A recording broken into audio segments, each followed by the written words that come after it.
Hello everyone and welcome to this exciting chess tutorial slash analysis of a match that happened many years ago.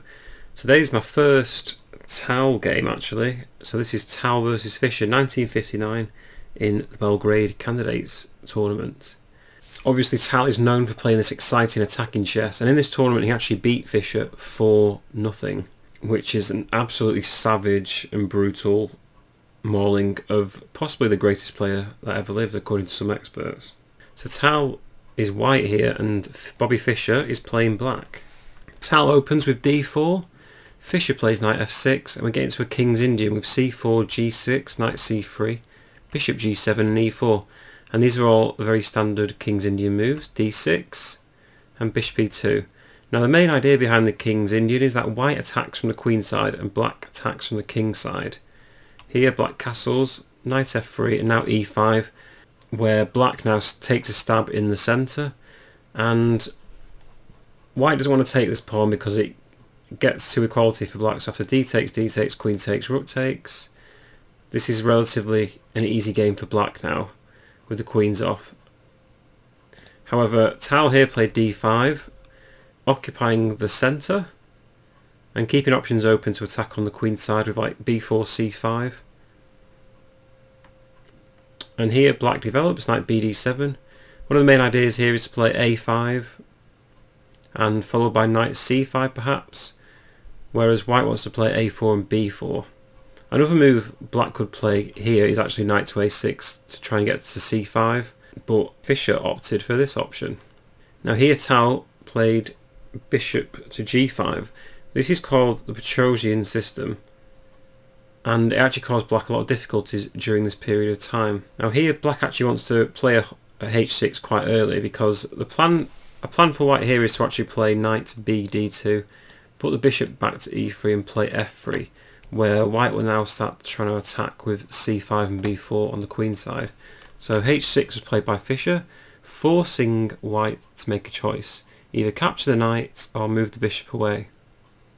Capturing the knight actually leads to relative equality, so bishop h4 was played. Now here black actually has many moves he could play, so g5 is an option, but after g5 white can actually play two moves here. So he could either play bishop to g3, or this move works as well, knight takes g5 becomes quite interesting, because after h takes, bishop takes g5, c6, white can now start trying to launch these h-pawn up, h4, and maybe black takes on d5, and after h5 there is quite a decent attack for white coming.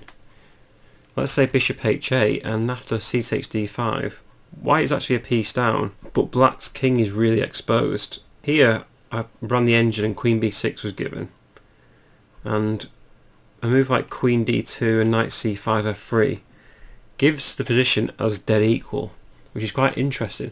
I guess it's because the bishop on c8, which I'll just highlight, doesn't really have that many squares because all the pawns are on white squares, and black's king safety isn't exactly terrific with no pawns to protect it, and this h-pawn could become a monster, so maybe that's why it was given.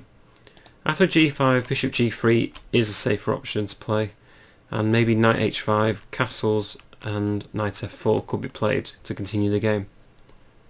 However, after bishop h4, g5 is rather committal, so Fischer played a6 instead. And here Tal castled and queen e8 was played by Fischer.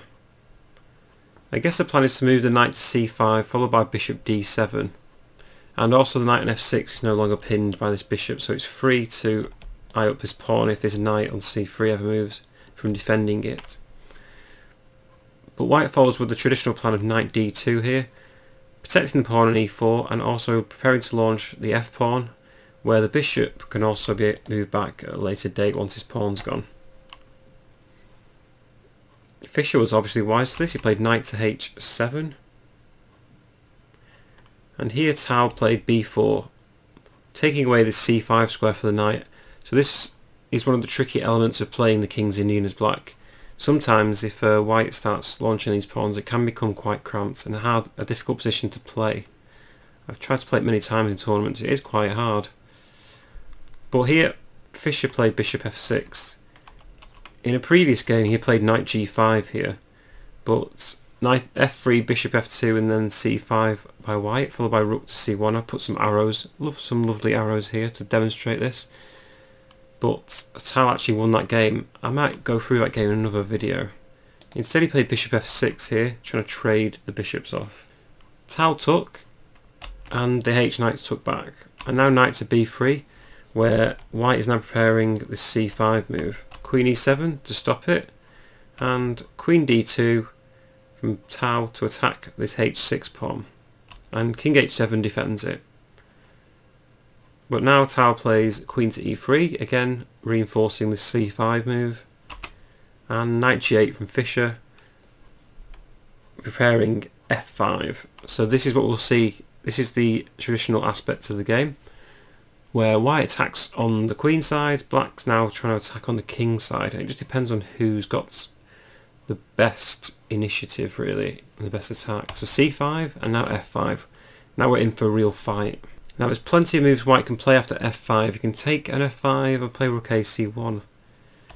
Let's see, rook a-c1 is an option, and then could come either f4 or f takes e4. Let's say if black went f4, the queen will retreat to d2, and now maybe g5, a3, and after say bishop d3, the position is really even, dead equal.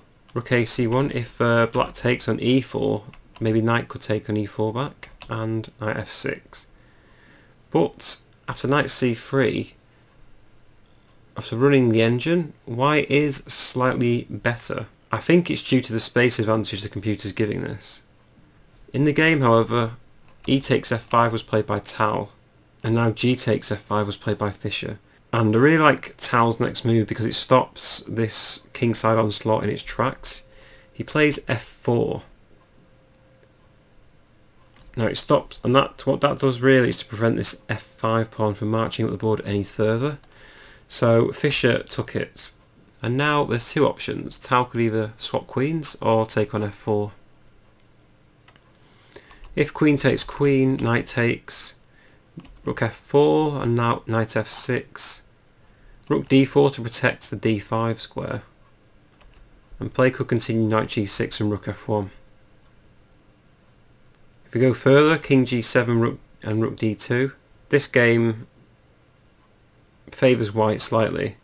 The queens may be off, but white's pieces have better positions and there's a bit of a bigger space advantage. Swapping queens isn't really an option for Tal in this position. He plays queen takes f4, which is a much stronger move, keeping the queens on and his major threat of attacking this f5 pawn, where bishop d3 could come, and the king is really exposed for black now. Fischer really does have to be careful. He took on c5, and now bishop d3. Tal just ignores this pawn. So here what Tal is doing is just gaining the initiative.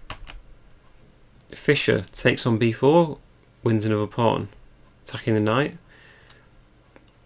But Tal just ignores this and plays rook a e1, bringing another piece into the attack and attacking the queen. So the queen has to make a decision. Queen d6 was an idea it could play to try and swap off queens. But white could continue with bishop takes f5, and after king h8 and queen d4, he's in a bit of a ropey position. There could come queen f6, but then white just wins the pawn back, one of the pawns back, and maybe swap queens here. Queen takes d4, knight takes d4, and maybe after knight c5, let's play it, knight c5. I guess white could play knight to e4 and bishop takes, knight takes. White has a slight edge in this position, so queen d6 here could have been quite decent. Instead Fischer played queen f6, which I think leads to the downfall of black's position. This is because now rook e6 can be played and there's no option to swap queens off. So after rook e6, if queen g7 trying to protect everything, bishop takes f5 will come, and after king h8, just queen takes b4. White is slightly better here, but no, Fischer opted to play queen takes c3 once the queen was attacked. So now black is actually a piece up, but white's attack is devastating. Comes bishop takes f5. Now let's just have a look at this position. If the king moves to h8, white can now play rook takes h6. After king g7, rook h7 check. King f6 is the only move, and white mates with bishop to b1. If king g7 here, rook g6 check. And if, let's say, king h7's go back, rook takes h6 again, with check from the bishop, king g7, rook h7, king f6, and bishop d3 with a discovered checkmate. And king f7 in this position is no better, due to a simple bishop d3 check with the queen. And if the knight blocks it, there's a really good move here, knight d4, cutting the queen on c3 off from the protection, from protecting f6. Such a good move. But after bishop takes f5 here, Fischer played rook takes f5, and queen takes f5 check. So white gets the rook for the bishop, and king h8 is played. Now here I ask you, what move would you play? What do you think wins? I'd ask you to pause the video here and just give me a move. Just have a think for 2 minutes. Now then, if you came up with the move rook to f3, I give you a gold star, because that's exactly what Tal played and is the best move. Rook f3 is really such a strong grandmaster move, and it forces the queen to go to b2. The queen could go to g7, but now rook g3 can be played. That's the whole idea of getting the rook on the third rank.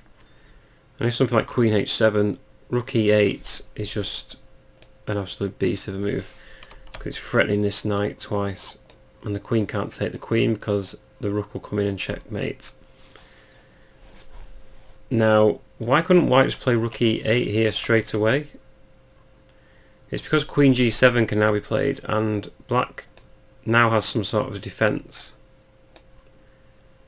And the rook isn't on the third rank, so can't play rook g3. As you'll see in the game, this is very important. So rook f3 was played by Tal, queen b2, and now rook e8. And now if queen g7, rook g3 will be played, and black is in a lot of trouble. So here, after rook e8, knight df6 was played with the bishop attacking the queen on f5, and now white trades in his pieces, plays queen takes f6 check, and the knight can't take the queen because it's pinned.